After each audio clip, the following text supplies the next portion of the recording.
సువార్త ప్రకటించని ఎడల నాకు ఈ వ్యక్తికి ఎదురయ్యాయి, దగ్గరయ్యాయి, వాటిని జయించింది. యవనస్తులు అనగా శరీరాశలు, నేత్రాశలు, జీవపటంబము సమీపిస్తే వాటిని జయించింది. అమ్మా రూతు, ఏంటమ్మా నీ ఆశ అంటే, నేను యేసయ్య వంశావళిలోనికి చేర్చబడలేదు. దరిద్రపు దానవు, దురదృష్టవంతురాలవు, వెలివేయుడిన దానవు, అందరి చేత చీ అనిపించుకున్న దానవు కదంటే, నా విశ్వాసము దేవుని కృప నన్ను ఆయన వంశావళిలోనికి చేర్చగలదు. కొట్టు చప్పట్ల హల్లెలూయా, హల్లెలూయా.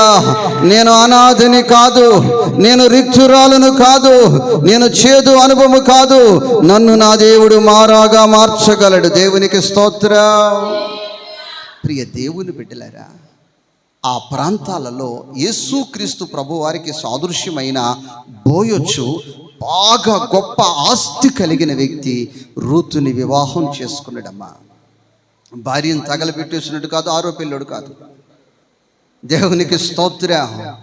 రూతుని వివాహం చేసుకుంటే రూతు గర్భములో నుంచి యేసు ప్రభుకి వంశావళి వచ్చింది.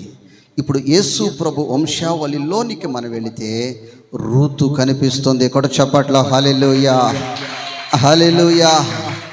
ప్రియ దేవుని బిడ్డలారా, యవ్వన కాలములో జీవితం పాడైపోయింది, నష్టాలు పాలైపోయింది, కష్టాలు పాలైపోయింది. కానీ కేవలము రూతు ప్రవర్తన యేసయ్య వంశావళిలోనికి చేర్చింది. ఈరోజు నువ్వు కలిగి ఉన్న ప్రవర్తన